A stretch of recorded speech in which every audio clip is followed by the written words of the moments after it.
Hi Shelty, my name is Jason Martinsen. I'm a feature film and video game animator. I started my career in 2002 at Naughty Dog. I worked on the Jak and Daxter series and then Uncharted. I started my feature film career at Blue Sky. I worked on Ice Age 2 and 3, Horton Hears a Who, and then recently Rio. Go see it! I also worked in Spain on Planet 51 and in London on Paul and Iron Man 2. Currently I'm going to be working at Naughty Dog on Uncharted 3 for the next few months. Should be fun. So let's begin. First off, I love the naturalistic feel of the animation. It's really appealing and believable, and all the stuff you have on the head has just got some great timing on the accents. It's really nice. It's like going on a date with a chatty Cathy doll. I expect you to have a little string on your chest, that I pull out and have to snap back. Except I wouldn't pull it out and snap it back. You would. The idea of him talking to himself, obviously, is hilarious. He's a little crazy. You're really doing great stuff leading with the eyes. A lot of nice asymmetry in the arms. One arm a little higher and the other arm lower, more towards the body.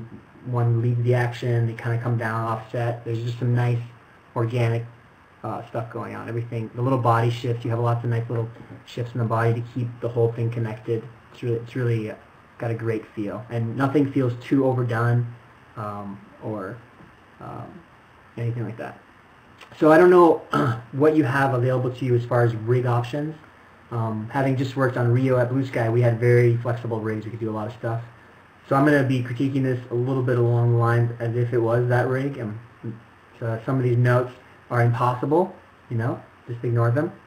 But one of the things I noticed is the asymmetry could be a little more pronounced in the face. So you could take poses like when he looks to the left here.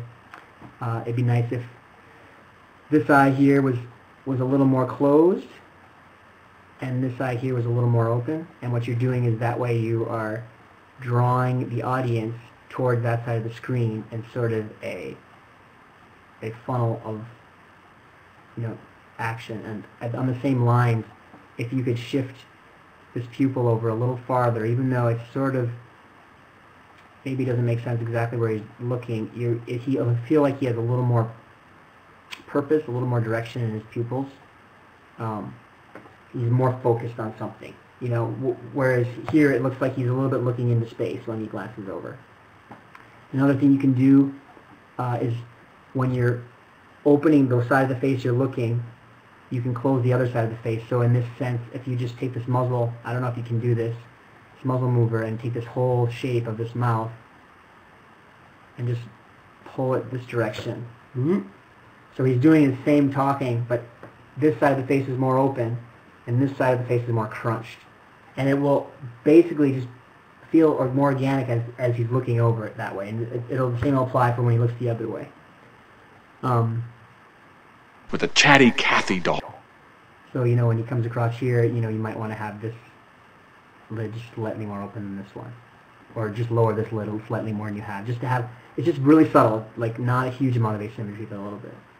Another thing you can do on the blinks, maybe not so much this blink here, but on the blinks where he's turning one direction and changing his eye direction, if you lead the blink with the direction he's going, it's kind of a nice way to break it up. So if he's turning to the right and his blink happens, if this blink happens a frame before, so it's like blink, blink, and then opens a frame before, it gives a nice organic kind of feel to the movement rather than as robotic as just a blink that's twin. So, or if you don't want to do a total offset, because when you start offsetting blinks, it makes the character look less intelligent, which might be perfect for this.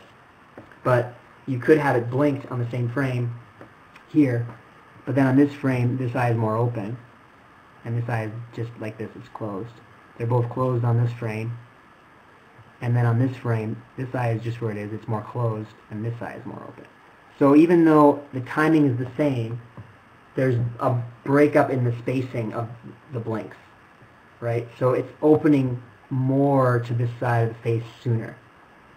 And those are nice tricks to do in animation. Another thing you can do, if you have the ability around head moves that are fairly fast, you can drag the muzzle a little bit so it just goes with the shape better. So if even though it doesn't make sense, you don't want to have like an offset where it's swinging around, but just during the move and then it'll settle in as he gets to the spot. It's just dragging a little, so it feels nicer. It's like a 2D trick. This is an exaggeration of what you do. But if it's just dragging a little bit more across the move, it feels more organic and flexible and fleshy. Kathy doll. And on the lip sync here, the lip sync is great, by the way. The opening, closing, the timing, everything is hitting nice. Kathy doll. Just looking at the corners of your mouth here, it's up really high on frame 61, it comes down on frame 64, and then up again on frame 70. So in 9 frames it goes down and up quite a bit, and because he's not changing from happy to sad to happy again during these periods, I would downplay the amount of translation up and down in his corner of his mouth. So maybe it's not as high here, it's a little lower, it's not as low here, and it's not as high again here. Or it just doesn't go down as low here. Or it's not as high in these two. You just make the difference not quite as much. Doll. On this turn here, as he looks over again, you could do that blink trick where this eye is closed here, and then on this frame it's just slightly more open. Again, with the lids, if you can not only have that cone I was talking about of vision by opening this lid a little more, but if you can also rotate the lids, I'm not sure if you have that ability, so it's rotated towards that direction. So this lid is more closed, but you've actually taken the lids and rotated them this way. Rather than just opening, closing, and having this one open more, you're rotating both lids the direction of the cone. Now, if you can't do that, that's okay, but if you can, it'll add a nice little subtle appealing thing. That's something that a 2D guy would draw on there if they have the ability, because you get a better line of action. Again, I would cheat this eyeball just a touch more over here. Just like that, he has a little more purpose in his look. And then on this look over, maybe some asymmetry in his mouth, so as he looks over to this direction, maybe this corner of his mouth comes up just a bit, and this one's still down here. So you just get a little twist. Or you could do it the other way, which might make more sense because this side of the face is more crunched, right? So it'd be this side higher.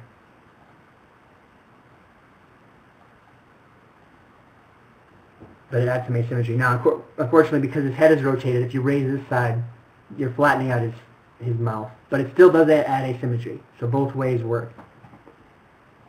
I expect you to have a little string on your chest, you know. Another thing you can do in here, and we did this a lot in Rio, is, birds are talking, and you can do these gestures with their wings a lot, but birds don't always do that when they're talking, because you see birds talk all the time. But what you want, when you want to keep the wings in and they're talking, you still want to have more than just this in the head. Sometimes you want to feel something, so you can use their shoulders. So there's a couple times in here where I feel like you could incorporate that more. It's like going on a date with a chatty Cathy doll. So like chatty Cathy doll, he kind of relaxes on doll. So maybe it's like going on a date with a chatty Cathy doll. So you keep his shoulders up here, and then on doll they drop. Maybe they drop kind of fast and bounce up a little bit. Chatty Cathy doll. Or just drop a little slower. Chatty Cathy doll. Like going on a date with a chatty Cathy doll. So that little accent will help connect everything, keep things moving throughout the body. It won't feel stiff. Cathy doll. I expect you to have a little string on your chest, that I pull out. It's like going on a date with a chatty Cathy. Another little technical thing here is the timing of this wing coming down from 47 to 62 is a bit linear. So I would break it up, either have it slow out of its end, so it comes out and you can feel the tip of the fingers coming a little more, so it's slowing out. So on frame 52, you could drop this a little more, but the tip would be up a little more. So frame 52 would look more like this as he's dropping. He's dropping it more like this, and then it comes faster, so he's slower, faster. So it's not as linear. And the linear, you feel it more in the tip here as it's going. It's like it's like even spacing all down. It's like you can feel that tip of that finger. So you can either break it up that way, which I think would be really nice, or you can try it the other way, which would be to close it quicker and then slow down into the end. So he kind of comes in, and I would do still a little bit of that tip coming in quicker to like halfway, so his hand gets to somewhere around here, and then from 55 to 63, you let that bleed out all the way until maybe 74. So it comes in most of the way, and then as he's finishing his movement, it finishes the curl much slower. Rather than linear, you break it up by speeding it out and slowing it in, or slowing it out and speeding it in, and it'll feel a little nicer, a little more organic. Doll. I expect you to have a little string on your chest. And on string on your chest, again, I expect you to have a little string in your chest. Get the shoulders. A little string on your chest. Get those shoulders involved. Here again, you can open the eyes a little more.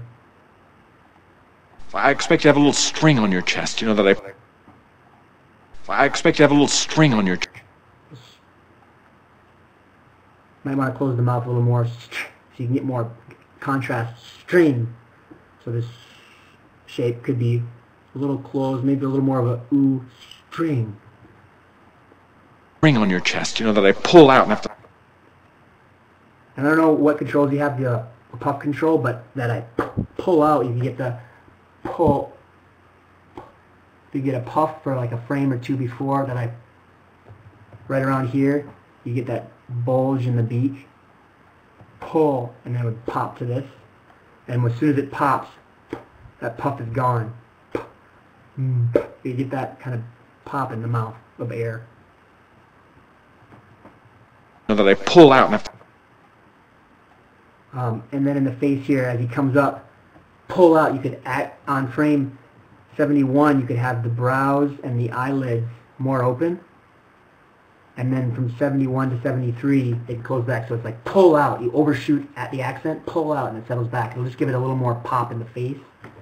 And again, maybe stretch the mouth open a little more here. So it's a little more of a 2D trick where it's feeling more fleshy. Pull out on the move up. And then as far as this arm's coming up. And you can see it's coming up, up, up. And then on frame 64, 65, 66, it stops going up and just kind of comes down with his body. So I would let it keep coming up. Use this to your advantage. And then let it come down more exaggerated-wise. And the reason for this is it'll accent the pull. And then when you do the pull it more like a pull so that this is trailing the tip of the hand. So on this pose, you bend back the tip a little bit. Even on this one here, bend back the tip feathers. And then you can overshoot a little more on these frames to get a little more of a pop on the accent. And then settle back to what you have. So you're getting string on your chest, you know, that I pull out and have to. It just, maybe I've exaggerated exactly what you do a little bit too much, but you feel this, that I have to pull out, that I have to pull up. So you're going to feel up, down, up, boom. So you can feel that down, so it's coming up, up, up, down, down, up, up, dragging more the tip of the hand. So it's like pulling, boom, overshoot, settle back down. String on your chest, you know, that I pull out and have to. So you can feel, if you watch that, zoom, zoom, zoom. You know, that I pull out. It feels like it's a lot more snap. String on your chest, you know, that I pull out and have to. It has more energy, and the body has the energy, so I'm just giving the arm a little more energy. Also, this other arm feels a little too stiff and locked on. He's going to do a violent move over here, so I'd like to have this arm just do a little shrug out or a little bit with the shoulder, pull out, and you can kind of leave it out because... Snap back. So it'd be like pull out and have to snap back. So it's, on snap back, it's out here, and it goes, it anticipates, it leads the other arm. But pull out and have to snap back. 1, 2, snap, snap back. Pull out and have to, pull out and have to snap back. Boom, boom, boom. So you can feel it come in around frame, maybe frame 86 to 88 or 89. This arm comes in. But it's just a little bit farther out, like right in here. It's just come out a little bit. Not a big gesture. It's just coming out just a little bit from his body, and then it snaps in. It's in by 89, and this arm's still coming in until 92, so it's a nice offset. All the little eye darts you have in here are awesome. String on your chest, you know, that I pull out and have to snap back. Except I wouldn't. I might have him, on these last eye darts here, have him looking a little more this direction just to have more contrast. It's looking a little more this way before he goes that way. And then on this last move, just to give it more energy, first off, on your anticipation, one thing that Hans Desktop taught me at Blue Sky, he's at DreamWorks now, is anticipations. If you're going to go this way, I'm going to rotate and lean in, right? So I shouldn't necessarily just rotate out and lean back. So I shouldn't necessarily do the opposite with everything. That's very robotic. Instead, I can break it up so I can start going with some parts of the body, maybe this shoulder and this head that way, even though this part's going back. So I'm breaking up the movement. So not everything is doing the same thing. So it's more like, that feels more organic when you have those kind of things going on. There's two options to do this. One is on the anticipation, you drag the head. So he's anticipating this way, and then he comes across. And I don't know if that's the best thing for this, because I feel like he's pretty head intensive, which means I would lead with his head in this case. But like with a big heavy guy, maybe you would lead with the body. Ooh, right, big arms, big upper body. I don't know, it's gorilla. You'd have the head dragging more, maybe. But with this guy, I would try leading with the head, so you could have his head actually start the rotation to the right. So around 216, you could start this head coming over this direction, right? Starting to rotate this direction. So the head leads it, and as it starts to rotate this direction, you can start that turn where it's going to go. So it's starting to rotate and turn, and then his body's going to follow. So his head goes, then his body goes, and as his body goes, the head starts leading this way. So head, body, and as the body starts to go, the head's going back. And then as he comes forward, his head's leading down. So around these frames here, you could have this head lower. The beak would be down here more. The eyes would be down here, so you're leading, the eyes are closed. You can squash the head more if you have the ability, and then as he hits this accent on the camera move, and the camera move is hiding this move a lot, so you can really over-animate this, really push this line of action forward. So the head is shooting more forward.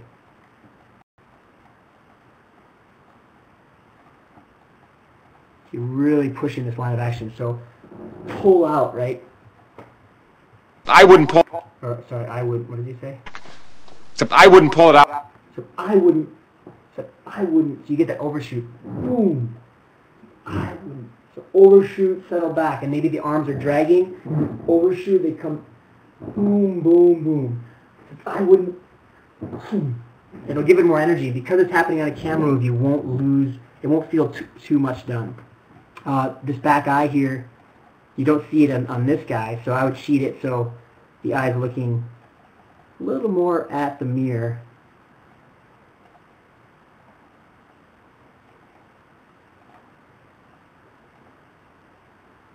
Something like that, I think it'll work a little better. It'll look like they're looking at each other, even though it's a cheat. I think it'll work better.